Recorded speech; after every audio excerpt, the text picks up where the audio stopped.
So it's the outro solo now. We've covered lots of this kind of stuff before.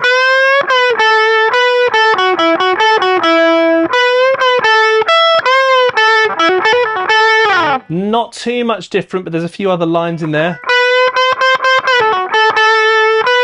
And you also get...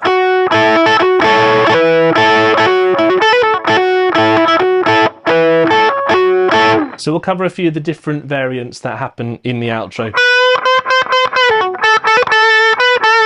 That's on the way next. So let's just follow along with how it sounds on the album, because there's a few differences that happen when Noel plays live. Like this outro line here. We've talked about how you pick it and bend fully, and then drop a little bit and then pick again with the release. Sometimes in a live situation, Noel will just use that third finger and just slide the whole first two bits together. I'm going to avoid doing that for now because you don't really hear that on the album. There's maybe one occasion where on the fourth time in the first solo you could argue that there's this kind of sort of elision, the sliding of those first notes. But let's follow solo 2, or the outro solo if you want to call it like that, through now from bar 59. So we've got the usual. So that bit's nice and easy, first and third fingers. We're going to do the same thing again here. So third finger on that 17th fret, second finger here, doing the bend release followed by that 14th. Now here, Noel does something a little bit different. He does a 14th, 16th fret, then he catches the bottom string, and then he plays a 16, 14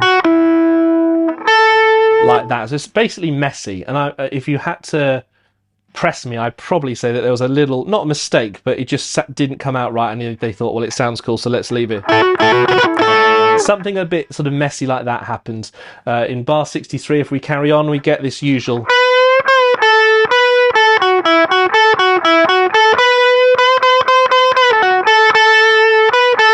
So it's different this time.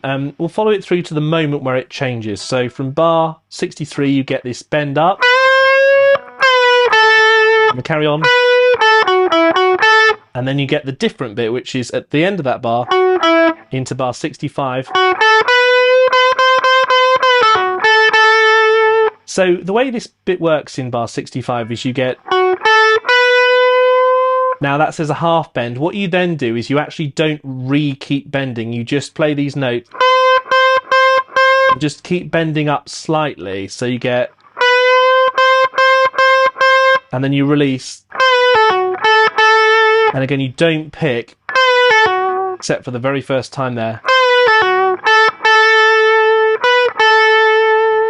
It's a kind of pure hammer-on in its own right. And we've reached the end of bar 66. Into bar 67, and we get our same pattern again. Now this is where it gets a bit easier now, so it's kind of what we're used to.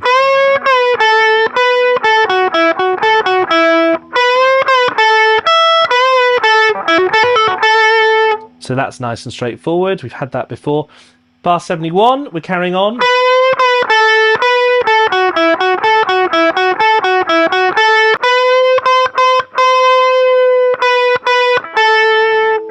So it changes slightly here before we get to our next pattern. So if we go from the beginning of bar 73, notice that we've carried on with the... That's the way that this kind of line gets extended. Then we're going into 4 bends. So we get one that's held for 2 crotchets across the bar line. So, and then this one releases, and then you get a dead note after that one.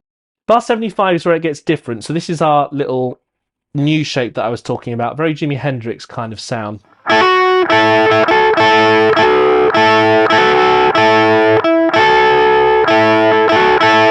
So let's just break it down. So we've got this 14th frets held with the first finger on the D and G strings, hammering on very quickly to that 16th fret. But the 14th on the G string keeps ringing. So you get... And then you get the doublings next. So that little up pick is quite a quick one that's thrown in. And then we go to the bit that crosses the bar. So bars 75 and 76 sound like this all together.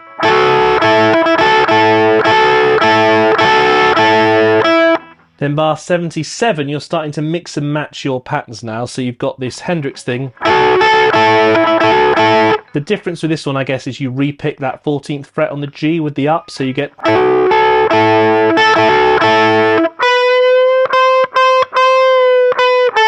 So that's how it finishes there. Bar 79, you've got a similar idea.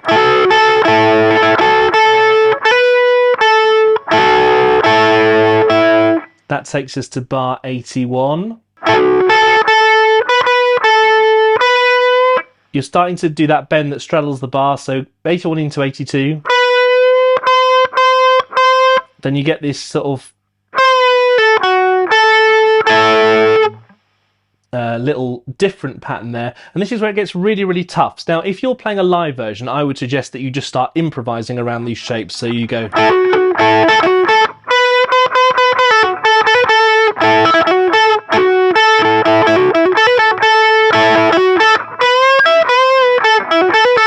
So something kind of freestyle that uses all those patterns that we've built up so far. So the main solo, the twiddles, and the doubling sort of Jimi Hendrix style lines. Now, this is the real nitty gritty of what happens at the end.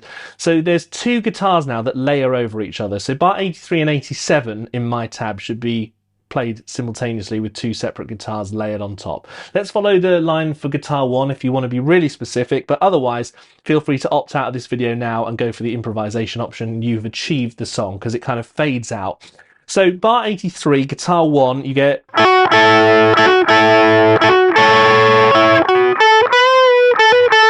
So that's how 83 and 84 go. 85 is like this.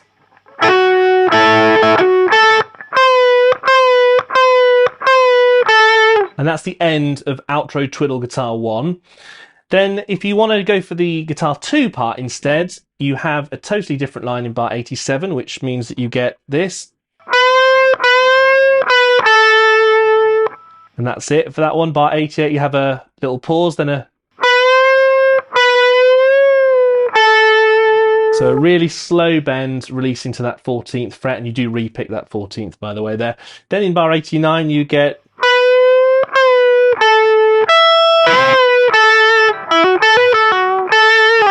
And that's it. And both of them end on that 14th fret on bar 91 like that. Both the guitar lines in there. And that is the end of Supersonic from Oasis with all the twiddles and fiddles. And it took ages to get those last guitar bits down for you. And you're probably going to ignore them, but it doesn't matter as long as you enjoyed the tab. Free tab below. Thanks for watching the free lessons. The best thing you can do to help the channel is to become a member, which I think is £1 a month. You can just do 1 month. It makes a huge difference in terms of the sustainability of the channel, the reliability of being able to carry on doing it. But anyway, I just hope you enjoyed the tab. Thanks for watching. And if you want more Oasis, let me know down there which one you want me to do next, or any other tracks. Members particularly can request our tabs. So if you become a member, you can tell me what to do. And we'll head there. Peace out, thanks for watching, and we'll see you next time.